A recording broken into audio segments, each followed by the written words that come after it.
화창한 주말 아침, 하늘은 맑고 새들은 자유롭게 지저귀었습니다. 햇살은 유명 골프장의 푸른 잔디 위에 고르게 쏟아지고 있었죠.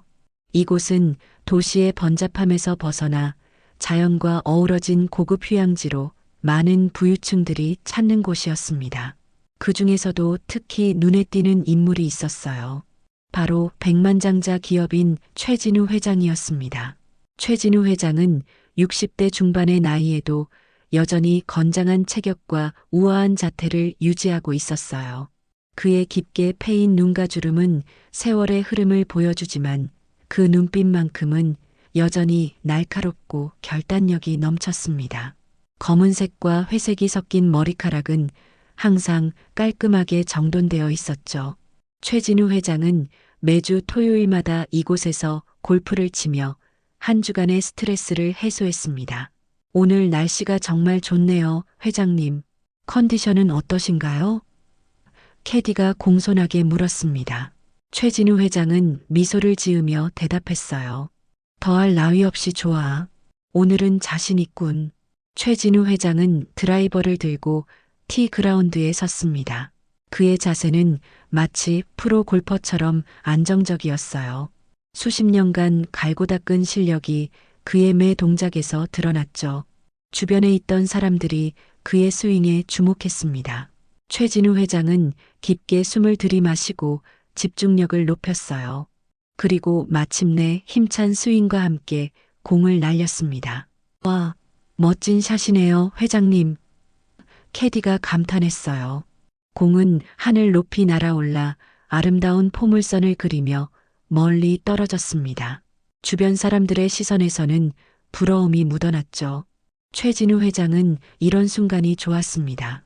자신의 성공과 부를 인정받는 듯한 기분이 들었으니까요. 역시 실력이 대단하십니다. 오늘은 스코어가 좋을 것 같은데요? 옆에서 함께 치던 사업 파트너가 말했습니다. 최진우 회장은 담담하게 웃으며 대답했어요. 운이 좋을 뿐이지. 다음 홀도 기대해 보세요. 그들은 담소를 나누며 다음 홀로 이동했습니다. 최진우 회장은 골프 카트에 앉아 잠시 휴식을 취했어요. 그의 마음은 평온했습니다. 회사의 일은 잘 돌아가고 있었고 오늘 같은 날씨에 골프를 칠 수 있다는 것만으로도 감사했죠. 회장님, 물 한 잔 드시겠어요? 젊은 여성 캐디가 물병을 건넸습니다. 최진우 회장은 고개를 끄덕이며 물병을 받았어요. 이 캐디는 최근에 보게 된 새로운 얼굴이었습니다. 25살 정도로 보이는 단정한 모습의 여성이었죠. 이름표에는 윤서라고 적혀 있었습니다. 여기서 일한 지 얼마나 되었나? 최진우 회장이 물었어요. 윤서는 공손하게 대답했습니다. 한 달 정도 되었습니다, 회장님. 오늘 처음 뵙네요. 최진우 회장은 고개를 끄덕였어요. 왠지 모르게 이 젊은 여성에게서 익숙한 느낌이 들었지만 그는 특별히 신경 쓰지 않았습니다. 아마도 수많은 사람들을 만나다 보니 생기는 착각일 것이라고 생각했죠. 골프 라운드는 계속되었고 최진우 회장의 컨디션은 점점 더 좋아졌습니다. 그는 마치 젊은 시절로 돌아간 듯한 기분이 들었어요. 몸이 가벼워지고 마음도 한결 편안해졌습니다. 이런 날들이 인생의 보상처럼 느껴졌죠. 하지만 인생이란 예측할 수 없는 법이었습니다. 최진우 회장은 자신에게 곧 닥칠 운명의 반전을 전혀 예상하지 못했어요. 평화롭고 완벽해 보이는 이 순간이 그의 인생을 완전히 뒤바꿀 사건의 시작점이 될 줄은요. 8번째 홀에 도착했을 때였습니다. 최진우 회장은 갑자기 가슴에서 불편함을 느꼈어요. 처음에는 단순한 피로감이라 생각하고 무시했지만 불쾌한 감각은 점점 강해졌죠. 그는 이마에 맺힌 식은땀을 닦으며 깊게 숨을 들이마셨습니다. 하지만 숨을 쉴수록 가슴이 더 조여오는 느낌이 들었어요. 회장님, 괜찮으세요? 옆에 있던 사업 파트너가 걱정스러운 표정으로 물었습니다. 최진우 회장은 대답하려 했지만 목소리가 나오지 않았어요. 그의 시야가 흐려지기 시작했고 머리가 핑 돌았습니다. 그리고 갑자기 왼쪽 가슴에 날카로운 통증이 밀려왔죠. 마치 누군가가 그의 가슴을 강하게 쥐어짜는 것 같았습니다. 아! 최진우 회장은 고통스러운 신음을 내뱉으며 클럽을 떨어뜨렸어요. 그의 얼굴은 창백해졌고 몸은 점점 힘을 잃어갔습니다. 그리고 마침내 그는 푸른 잔디 위로 쓰러졌죠. 회장님, 회장님. 주변 사람들이 놀라 소리쳤습니다. 골프장은 순식간에 혼란에 빠졌어요. 함께 골프를 치던 사람들은 당황하여 어쩔 줄 몰라 했고 일부는 휴대폰을 꺼내 긴급 전화를 걸기 시작했습니다. 공포와 혼란이 골프장 전체를 뒤덮었죠. 비켜주세요. 응급 처치를 할 수 있습니다. 그때 한 사람이 빠르게 최진우 회장에게 다가왔습니다. 바로 캐디 윤서였어요. 윤서는 침착하게 최진우 회장의 상태를 확인했습니다. 맥박은 불규칙했고 호흡은 약했어요. 윤서는 재빨리 최진우 회장의 넥타이를 풀고 셔츠 단추를 열었습니다. 누군가 구급차를 불렀나요? 윤서가 주변 사람들에게 물었어요. 네, 지금 오는 중입니다. 10분 정도 걸린대요. 한 사람이 대답했습니다. 윤서는 심각한 표정으로 고개를 끄덕였어요. 10분, 너무 오래 걸려요. 회장님이 심장마비 증상을 보이고 계십니다. 윤서는 즉시 심폐소생술을 시작했습니다. 그녀의 손은 빠르고 정확했어요. 마치 전문가처럼 가슴 압박과 인공호흡을 번갈아 실시했죠. 주변 사람들은 그저 지켜볼 수밖에 없었습니다. 하나, 둘, 셋. 윤서는 리듬감 있게 숫자를 세며 가슴 압박을 계속했어요. 그녀의 이마에는 땀방울이 맺혔지만 한 번도 멈추지 않았습니다. 최진우 회장의 의식은 점점 희미해져 갔어요. 그는 마치 깊은 어둠 속으로 빨려 들어가는 것 같은 느낌이 들었습니다. 먼 곳에서 사람들의 목소리가 들려왔지만 그것은 점점 멀어져 갔죠. 그러나 어느 순간 그는 자신의 가슴을 압박하는 따뜻한 손길을 느꼈습니다. 그 온기가 그를 완전한 어둠으로부터 붙잡는 것 같았어요. 최진우 회장은 희미하게 눈을 떴고 그 순간 그의 시야에 윤서의 팔이 들어왔습니다. 윤서는 소매가 약간 올라간 상태로 심폐소생술을 계속하고 있었어요. 그리고 그 순간 최진우 회장은 무언가를 보았습니다. 윤서의 팔목에 새겨진 작은 문신이었죠. 그것은 수연이라는 이름과 함께 날짜가 적혀 있었어요. 수연, 1979년 3월 15일. 그 문신을 본 순간 최진우 회장의 마음에 강한 충격이 밀려왔습니다. 그 이름과 날짜는 너무나 익숙했어요. 젊은 시절 그가 사랑했던 여자, 그가 버릴 수밖에 없었던 첫사랑의 이름과 생일이었습니다. 최진우 회장의 심장은 더욱 격렬하게 뛰기 시작했어요. 그것은 의학적인 이유만은 아니었습니다. 오래전 묻어두었던 감정들이 폭발하듯 솟아오르는 것 같았죠.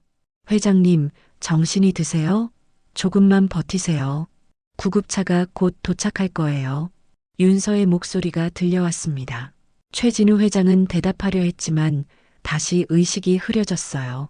그러나 그의 마음속에는 한 가지 질문만이 맴돌았습니다. 이 여자는 누구인가? 설마 수연이? 멀리서 구급차 사이렌 소리가 들려오기 시작했습니다. 윤서는 계속해서 심폐소생술을 실시했어요.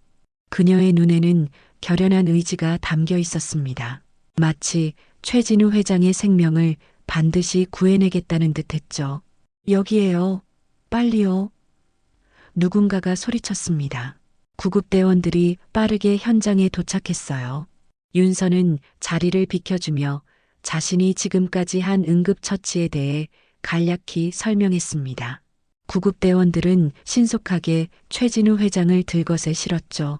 급성 심근경색으로 보입니다. 바로 병원으로 이송하겠습니다. 구급대원이 말했어요. 구급차가 떠나는 동안 윤서는 땀에 젖은 얼굴로 그것을 지켜보았습니다. 그녀의 표정에는 걱정과 함께 묘한 감정이 섞여 있었어요. 마치 운명적인 만남을 예감한 듯 했죠. 백양 종합병원 중환자실, 최진우 회장은 여러 의료 장비에 연결된 채 누워 있었습니다.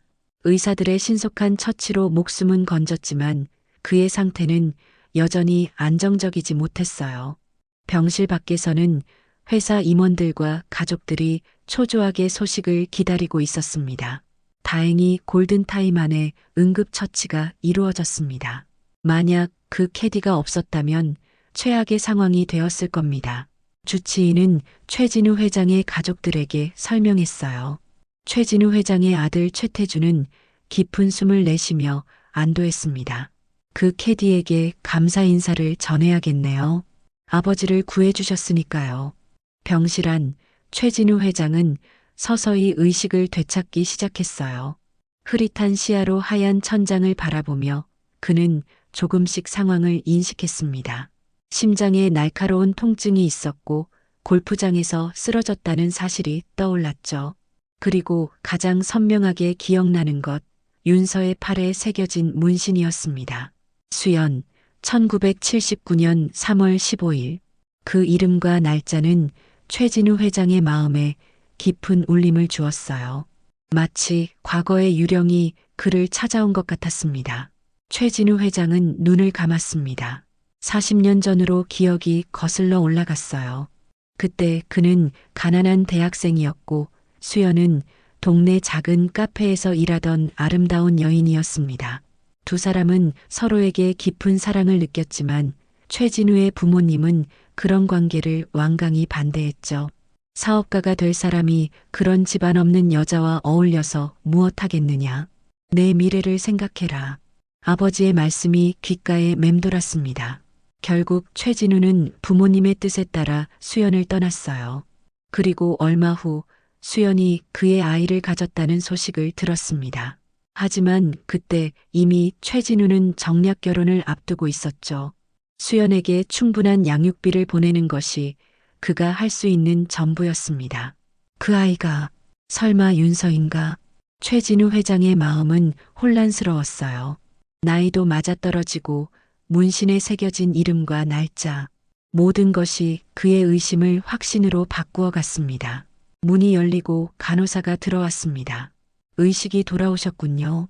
어떻게 느끼세요, 회장님? 최진우 회장은 힘없이 대답했어요. 괜찮습니다. 그런데 골프장에서 저를 도와준 캐디에 대해 알고 싶습니다. 간호사는 미소를 지었습니다. 윤서 씨 말씀이시죠? 그분이 아니었다면 정말 위험했을 거예요. 응급처치 자격증이 있으셔서 골든타임을 놓치지 않으셨어요. 최진우 회장은 고개를 끄덕였어요. 그분에게 연락할 방법이 있을까요? 골프장에 문의하시면 될 것 같아요. 그런데 왜 갑자기? 간호사의 말이 채 끝나기도 전에 문이 다시 열렸습니다. 최진우 회장의 비서 정 실장이 조심스럽게 들어왔어요. 회장님, 많이 좋아지셨습니까? 모두들 걱정이 이만저만이 아니었습니다. 최진우 회장은 간호사가 나가기를 기다렸다가 비서에게 말했습니다. 정 실장, 중요한 일이 있네. 골프장에서 나를 구해준 캐디 윤서라는 사람에 대해 모든 것을 조사해주게. 특히 그녀의 출신과 가족관계를 철저히 알아봐야 해. 정 실장은 약간 의아한 표정을 지었지만 곧 고개를 끄덕였어요. 네, 회장님. 즉시 알아보겠습니다. 그날 밤 최진우 회장은 잠을 이루지 못했습니다. 수연의 얼굴이 자꾸 떠올랐어요. 그녀의 웃음소리, 그녀의 손길, 그리고 그녀와의 마지막 이별의 순간까지 모든 기억이 생생하게 되살아났습니다. 내가 그때 다른 선택을 했다면 최진우 회장은 인생에서 가장 큰 후회 중 하나가 수연을 떠난 것이라는 사실을 인정할 수밖에 없었어요. 그는 부와 성공을 얻었지만 진정한 사랑은 잃었습니다. 그리고 지금 운명은 그에게 과거의 선택에 대한 대가를 치르게 하는 것 같았죠. 다음 날 아침 정 실장이 조사 결과를 들고 병실을 찾았습니다. 최진우 회장은 초조한 마음으로 정 실장의 보고를 기다렸어요. 회장님, 윤서 씨에 대한 정보를 수집했습니다. 정 실장은 조심스럽게 말을 이어갔어요. 그녀는 26살로 영남 보육원에서 자랐습니다. 친부모에 대한 정보는 거의 없고 18살에 보육원을 나와 여러 일을 전전하다 최근에 골프장 캐디로 일하기 시작했다고 합니다. 최진우 회장의 심장이 다시 빠르게 뛰기 시작했습니다. 그녀의 어머니에 대한 정보는 수연이라는 이름의 여성은 정 실장은 고개를 저었어요. 어머니에 대한 구체적인 정보는 찾지 못했습니다. 다만 윤서 씨가 보육원에 맡겨질 때 함께 있던 메모에는 수연이라는 이름만 적혀 있었다고 합니다. 최진우 회장의 얼굴이 창백해졌습니다. 그의 의심은 점점 확신으로 변해갔어요. 윤서는 수연과 내 사이에서 태어난 아이일지도 모른다. 이 생각은 그의 마음을 무겁게 짓눌렀습니다. 정 실장, 윤서를 만나고 싶네. 내가 태어나면 약속을 잡아주게. 최진우 회장이 단호하게 말했어요. 정 실장은 놀란 표정을 감추지 못했습니다. 회장님, 지금 상태로는 외부인과의 만남을 자제하시는 게 좋을 것 같은데요. 의사 선생님도 내 말 못 들었나? 윤서를 만나야 한다고. 최진우 회장의 목소리가 높아졌어요. 정 실장은 더 이상 반대하지 않고 고개를 숙였습니다. 알겠습니다, 회장님. 제가 알아보겠습니다. 최진우 회장은 창밖을 바라보았어요. 병실 창문으로 보이는 도시의 풍경은 평화로워 보였지만 그의 마음은 폭풍 우 치는 바다와 같았습니다. 40년간 묻어두었던 과거가 갑자기 수면 위로 떠오른 것이죠. 수연아, 내가 어디 있든 잘 지내고 있길 바란다. 그날 오후 최진우 회장의 아들 태준이 병실을 찾았습니다. 아버지, 많이 좋아지셨어요? 의사 선생님께서 빠른 회복세라고 하셨어요. 최진우 회장은 미소를 지으려 했지만 그것은 그저 형식적인 것에 불과했어요. 그래, 곧 퇴원할 수 있을 것 같다. 태주는 아버지의 표정이 평소와 다르다는 것을 느꼈습니다. 무슨 고민이 있으신 것 같은데요. 회사 일은 걱정 마세요. 제가 잘 처리하고 있으니까요. 최진우 회장은 고개를 저었어요. 회사 일이 아니다. 그보다는 개인적인 문제지. 태주는 의아한 표정으로 아버지를 바라보았습니다. 최진우 회장이 개인적인 문제로 고민하는 모습은 처음 보는 일이었어요. 항상 냉철하고 결단력 있던 아버지가 이렇게 흔들리는 모습을 본 적이 없었죠. 도울 일이 있으면 말씀해 주세요, 아버지. 태준이 조심스럽게 말했습니다. 최진우 회장은 잠시 고민하다가 입을 열었어요. 태준아, 만약 내가 알지 못했던 형제가 있다면 어떻게 생각하겠니? 태준의 눈이 커졌습니다. 무슨 말씀이세요? 제가 모르는 형제라니. 최진우 회장은 깊은 한숨을 내쉬었어요. 아직 확실한 건 아니다. 그저 가정일 뿐이야. 태준은 혼란스러운 표정을 감추지 못했습니다. 그는 아버지가 무슨 말을 하는지 이해할 수 없었어요. 하지만 아버지의 표정이 너무 심각해서 더 이상 묻지 않았습니다. 그날 밤 최진우 회장은 오래된 서랍장 깊숙한 곳에 보관해 두었던 사진 한 장을 떠올렸어요. 40년 전 수연과 함께 찍은 유일한 사진이었습니다. 그 사진 속 수연의 미소는 너무나 아름다웠죠. 최진우 회장은 그 사진을 통해 윤서의 얼굴을 떠올려 보았습니다. 두 사람 사이에 비슷한 점이 있었을까요? 그는 정확히 기억해내지 못했어요. 다음 날 정 실장이 다시 병실을 찾았습니다. 회장님, 윤서 씨를 만날 약속을 잡았습니다. 회장님이 퇴원하시는 내일 오후에 골프장에서 만나기로 했습니다. 최진우 회장은 고개를 끄덕였어요. 고맙네, 정 실장. 그런데 회장님 실례가 될지 모르겠지만 왜 그 캐디를 그렇게 만나고 싶어 하시는 건가요? 정 실장이 조심스럽게 물었습니다. 최진우 회장은 잠시 침묵했어요. 그리고 정 실장을 바라보며 말했습니다. 오래전 저지른 실수를 바로잡고 싶어서일세. 정 실장은 더 이상의 질문을 하지 않았어요. 그는 최진우 회장을 오랫동안 모셔왔기에 때로는 말하지 않는 것이 더 현명하다는 것을 알고 있었습니다. 퇴원 당일 최진우 회장은 평소보다 더 신경 써서 옷을 골랐습니다. 그는 소박하지만 품위 있는 캐주얼 차림을 선택했어요. 평소 비즈니스 정장만 고집하던 그였지만 오늘은 조금 다른 모습이 되고 싶었습니다. 회장님, 차량이 준비되었습니다. 정 실장이 병실 문을 살짝 열고 말했어요. 최진우 회장은 창밖을 바라보며 깊은 숨을 내쉬었습니다. 아, 오늘은 날씨가 참 좋네요. 병원을 나서는 순간 따스한 봄바람이 그의 얼굴을 스쳤습니다. 마치 자연이 그에게 용기를 주는 것 같았어요. 차에 오르며 최진우 회장은 정 실장에게 물었습니다. 윤서와의 약속은 확실히 잡혔나요? 네, 회장님. 3시에 골프장 클럽하우스에서 만나기로 했습니다. 윤서 씨도 약속을 확인했고요. 최진우 회장은 고개를 끄덕였어요. 차량이 병원을 떠나 골프장으로 향하는 동안 그의 마음은 점점 더 무거워졌습니다. 어떤 말부터 해야 할지, 어떻게 진실을 확인해야 할지 고민이 깊어졌죠. 골프장에 도착했을 때는 오후 2시 45분이었습니다. 최진우 회장은 약속 시간보다 일찍 도착했기에 클럽하우스 테라스에 자리를 잡았어요.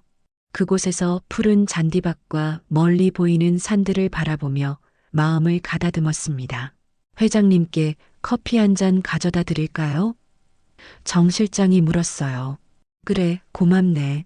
아메리카노로 부탁하네. 최진우 회장은 테이블 위에 놓인 작은 꽃병을 바라보았습니다. 하얀 데이지 몇 송이가 담겨 있었어요. 그는 문득 수연이 데이지를 좋아했다는 것을 기억해냈습니다.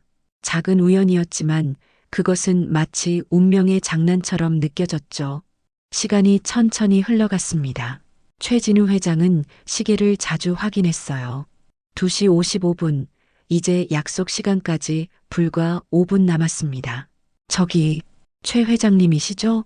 조심스러운 목소리에 최진우 회장은 고개를 들었습니다. 그의 앞에 윤서가 서 있었어요. 윤서는 평소 캐디 복장이 아닌 단정한 블라우스와 슬랙스 차림이었습니다. 네, 앉으시지요. 최진우 회장이 맞은편 의자를 가리켰어요. 윤서는 약간 긴장한 표정으로 자리에 앉았습니다.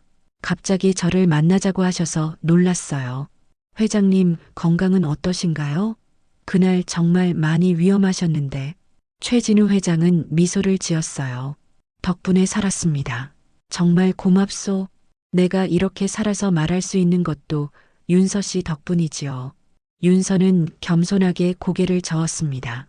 제가 한 일은 누구나 했을 겁니다. 응급 상황에 대처하는 법을 배워뒀을 뿐이에요. 잠시 침묵이 흘렀습니다. 최진우 회장은 윤서의 얼굴을 자세히 살펴보았어요.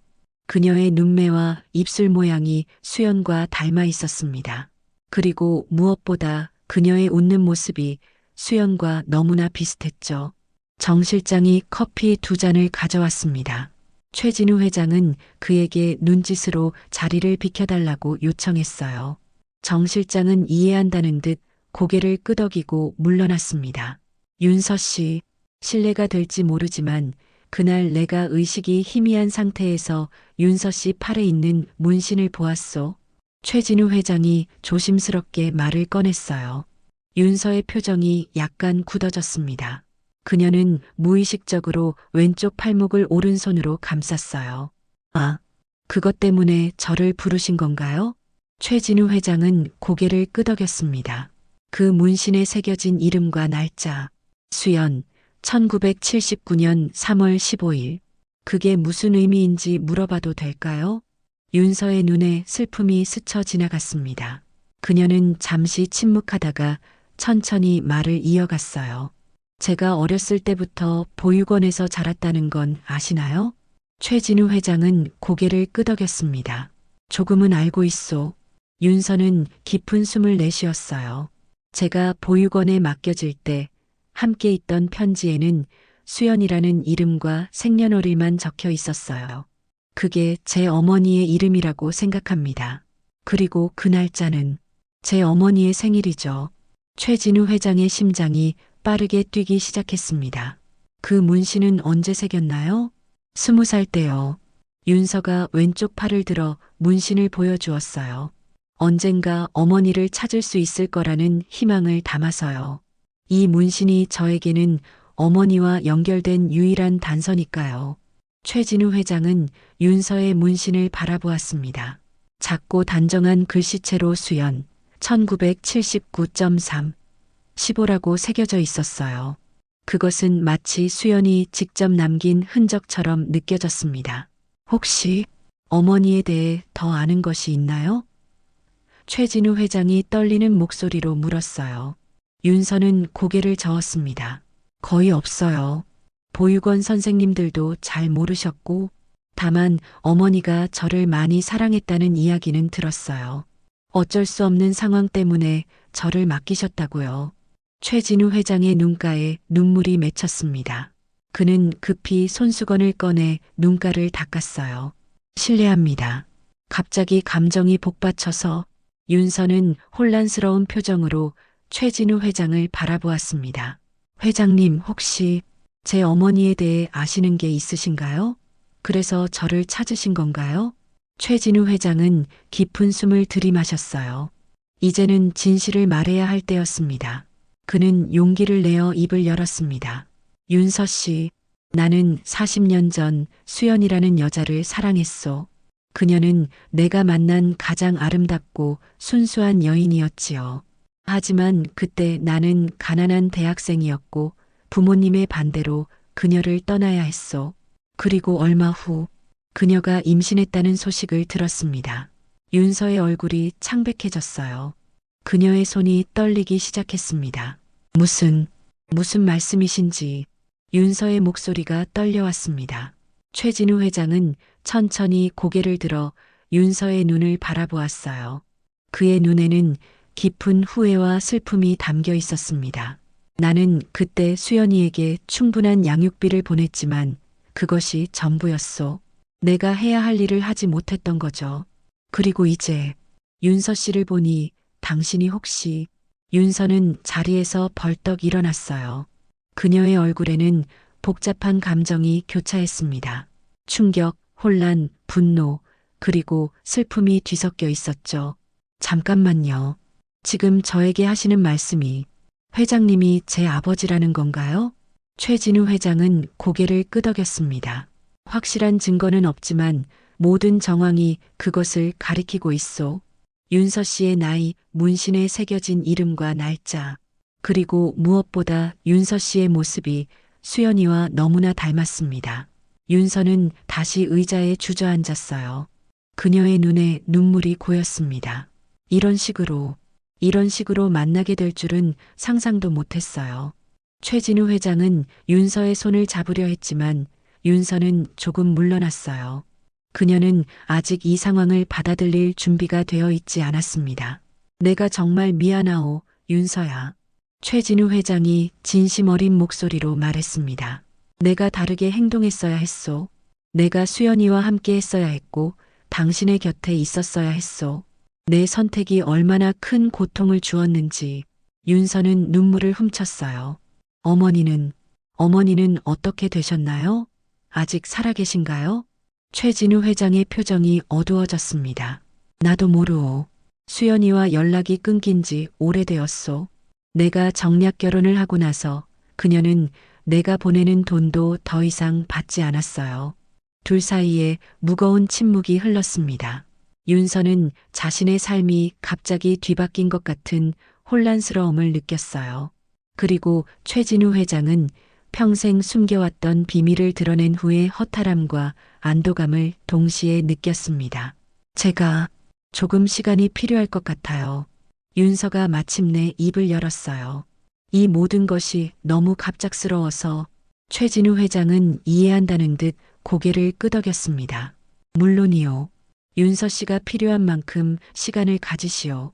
하지만 한 가지만 알아주었으면 해요. 내가 과거에 잘못된 선택을 했지만 이제라도 당신의 삶에 참여하고 싶소. 물론 윤서 씨가 원한다면 말이요. 윤서는 잠시 생각에 잠겼어요. 그녀는 항상 자신의 부모에 대해 궁금해했고 특히 아버지가 어떤 사람인지 알고 싶었습니다. 그리고 이제 그 아버지가 바로 눈앞에 있었죠. 어머니를 함께 찾을 수 있을까요? 윤서가 조심스럽게 물었어요. 최진우 회장의 눈이 빛났습니다. 그럼요. 내가 가진 모든 자원을 동원해서 수연이를 찾겠소. 반드시 찾을 거요. 윤서는 작게 미소 지었어요. 그것은 아직 완전한 용서나 화해의 표시는 아니었지만 적어도 시작이었습니다. 그렇게 해주시면 감사하겠습니다. 아버지, 마지막 단어를 말할 때 윤서의 목소리는 떨렸습니다. 그녀에게 아버지라는 단어는 너무나 낯설었지만 동시에 이상하게 자연스럽게 느껴졌어요. 최진우 회장은 그 말을 듣는 순간 눈물을 참지 못했습니다. 그는 평생 사업을 하며 많은 성공을 거두었지만 딸에게서 아버지라는 말을 듣는 것만큼 감동적인 순간은 없었어요. 고맙다, 윤서야. 최진우 회장이 감격에 찬 목소리로 말했습니다. 그때 갑자기 윤서의 핸드폰이 울렸어요. 윤서는 번호를 확인하고 놀란 표정을 지었습니다. 죄송해요, 잠시만요. 이 번호는. 윤서는 전화를 받았고 몇 마디 대화를 나눈 후 충격을 받은 듯한 표정으로 최진우 회장을 바라보았습니다. 믿기 힘들겠지만 보육원에서 연락이 왔어요. 어머니가 저를 찾고 계시다고요. 최진우 회장은 자리에서 벌떡 일어났어요. 뭐라고? 수연이가? 네. 어머니께서 오랫동안 해외에 계시다가 최근에 한국으로 돌아오셨대요. 그리고 저를 찾기 시작하셨고 윤서의 눈에서 눈물이 흘러내렸습니다. 최진우 회장은 감격에 차서 말했어요. 이건 운명이야. 우리가 이렇게 만난 것도 수연이가 지금 돌아온 것도 모두 운명이야. 윤서는 고개를 끄덕였습니다. 보육원 선생님께서 제게 어머니의 연락처를 보내주셨어요. 지금 당장 만나볼 수 있을까요?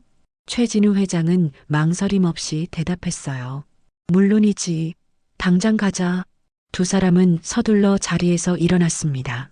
최진우 회장은 정 실장에게 차량을 준비하라고 지시했어요. 그들의 가슴은 기대와 긴장으로 가득 찼습니다. 차를 타고 가는 동안 윤서와 최진우 회장은 많은 이야기를 나누었어요. 윤서는 자신이 보육원에서 어떻게 자랐는지, 어떤 꿈을 꾸며 살아왔는지 이야기했습니다. 그리고 최진우 회장은 젊은 시절 수연과의 추억을 조금씩 나누었죠. 어머니는 항상 웃음이 아름다운 여인이었소. 최진우 회장이 회상했어요. 그리고 윤서 씨는 그 웃음을 그대로 닮았군요. 윤서는 미소를 지었습니다. 그녀는 점점 최진우 회장에게 마음을 열기 시작했어요. 비록 갑작스러운 만남이었지만 그것은 분명 그녀가 평생 기다려온 순간이었습니다. 여름이 무르익던 날 서울 외곽의 한 조용한 카페에서 세 사람이 자리를 함께 했습니다. 최진우 회장과 윤서 그리고 수연이었어요. 수연은 여전히 아름다웠지만 세월의 흔적이 그녀의 얼굴에 깊게 새겨져 있었습니다. 그러나 그녀의 눈빛만큼은 예전과 다름없이 맑고 깊었어요. 아직도 믿기지 않네요. 수연이 차분한 목소리로 말했습니다. 우리 셋이 이렇게 만나게 될 줄은. 최진우 회장은 수연의 손을 조심스럽게 잡았어요. 정말 미안하오, 수연아. 내가 더 용기 있게 행동했어야 했소. 수연은 고개를 저었습니다. 이제 와서 후회해도 소용없어요. 우리 모두 각자의 선택을 했고 그 결과로 지금 여기 있는 거죠. 윤서는 두 사람을 번갈아 바라보았어요. 그녀는 이제 자신의 뿌리를 찾았다는 기쁨과 함께 부모님이 겪었을 아픔에 대한 이해를 조금씩 키워가고 있었습니다. 수연은 윤서에게 미소를 지었어요. 윤서야, 엄마가 너를 떠난 건 너를 사랑하지 않아서가 아니었어. 오히려 너무 사랑했기 때문이었단다. 그때 나는 혼자서 너를 키울 수 있는 형편이 아니었고 더 나은 삶을 주고 싶었어. 윤서는 눈물을 참으며 고개를 끄덕였습니다. 알아요, 엄마. 이제 알아요. 수연은 최진우를 바라보았어요. 진우 씨는 약속대로 양육비를 보내줬어요. 하지만 나는 그 돈을 윤서를 위해 모두 저축했어요. 그리고 내가 미국으로 떠난 이유도 그곳에서 새로운 삶을 시작하기 위해서였죠. 최진우 회장은 놀란 표정을 지었습니다. 수연이가 미국에 있었던 거였소? 수연은 고개를 끄덕였어요. 처음에는 고생도 많이 했지만 점차 자리를 잡았어요. 간호사 자격증을 따고 안정된 직업을 가지게 되었죠. 하지만 항상 윤서가 그리웠어요. 그래서 윤서가 성인이 되었을 때 한국으로 돌아와 찾기 시작했지만 쉽지 않더군요. 윤서는 어머니의 손을 꼭 잡았습니다. 하지만 이제 우리 만났잖아요, 엄마. 세 사람은 서로를 바라보며 미소 지었어요. 그들 앞에는 새로운 시작이 기다리고 있었습니다. 비록 과거의 상처와 아픔이 완전히 치유되기까지는 시간이 필요하겠지만 적어도 그들은 이제 함께 그 여정을 시작할 수 있었죠. 최진우 회장은 자신의 인생에서 가장 큰 후회였던 일이 이제는 가장 아름다운 선물로 돌아왔다고 느꼈습니다. 그는 윤서와 수연에게 진심으로 말했어요. 이제부터는 내가 두 분을 위해 항상 곁에 있겠소. 놓쳤던 시간들을 모두 보상할 수는 없겠지만 앞으로의 시간만큼은 소중히 함께하고 싶소. 수연은 따뜻한 눈빛으로 최진우를 바라보았습니다. 우리 모두 새로운 시작을 하는 거예요. 과거는 과거로 두고 앞으로를 바라봐야죠. 윤서는 두 사람의 손을 함께 잡았어요. 저에게는 이제 가족이 생겼네요. 정말 꿈만 같아요. 카페 창밖으로 따스한 햇살이 세 사람을 비추고 있었습니다. 그 빛 속에서 그들은 새로운 희망을 품게 되었어요. 긴 시간 동안 각자의 방식으로 외로움과 아픔을 견뎌온 세 사람이었지만 이제 그들은 서로에게 위로와 사랑을 나눌 수 있게 되었습니다. 몇 달 후 최진우 회장은 자신의 회사 임원들과 가족들 앞에서 윤서를 공식적으로 딸로 인정했어요. 비록 일부는 이 갑작스러운 소식에 놀랐지만 대부분은 최진우 회장의 용기 있는 결정을 존중했습니다. 특히 최태주는 처음에는 혼란스러워했지만 곧 윤서를 진심으로 자매로 받아들였어요. 수연은 한국에 정착하기로 결정했습니다. 그녀는 미국에서의 경험을 살려 간호사로 일하기 시작했어요. 그리고 주말이면 세 사람은 함께 시간을 보냈습니다. 때로는 골프장에서, 때로는 조용한 시골 마을에서 그들은 놓쳤던 시간들을 조금씩 채워나갔죠. 윤서는 골프장 캐디를 그만두고 최진우 회장의 도움으로 자신이 항상 꿈꿔왔던 패션 디자인 공부를 시작했어요. 그녀의 첫 작품 발표회에는 최진우 회장과 수연이 가장 앞자리에 앉아 딸을 자랑스럽게 응원했습니다. 이제 그들은 진정한 가족이 되어가고 있었어요. 비록 40년이라는 시간이 흘렀지만 그들은 서로에게 두 번째 기회를 주었습니다. 그리고 그 기회는 그들의 삶을 더욱 풍요롭고 아름답게 만들어 주었죠. 1년이 지난 어느 화창한 봄날, 최진우 회장의 별장에서는 소박한 가족 모임이 열렸습니다. 푸른 잔디밭 위에 마련된 테이블에는 세 사람의 웃음소리가 가득했어요. 최진우와 수연, 그리고 윤서였죠. 아버지, 이번 전시회에 오셔서 정말 감사했어요. 윤서가 미소를 지으며 말했습니다. 최진우 회장은 자랑스러운 눈빛으로 딸을 바라보았어요. 당연하지. 우리 딸의 첫 대형 패션쇼인데 내가 어떻게 빠질 수 있겠나? 수연은 따뜻한 미소를 지었습니다. 윤서야, 내 디자인은 정말 특별했어. 사람들의 반응도 아주 좋더구나. 윤서는 부모님의 칭찬에 행복한 미소를 지었어요. 1년 전만 해도 상상할 수 없었던 광경이었습니다. 보육원에서 외롭게 자랐던 그녀가 이제는 온전한 가족을 찾았고 자신의 꿈도 이루어가고 있었죠. 최진우 회장은 와인 잔을 들어 올렸습니다. 오늘은 우리 가족이 다시 만난 지 1주년이 되는 날이야. 이 소중한 인연에 감사하며 건배를 제안하고 싶네. 세 사람은 잔을 부딪히며 서로의 눈을 마주 보았어요. 그들의 눈빛 속에는 과거의 아픔이 아닌 미래에 대한 희망이 담겨 있었습니다. 뒤뜰에서는 최태중과 그의 가족들도 함께했어요.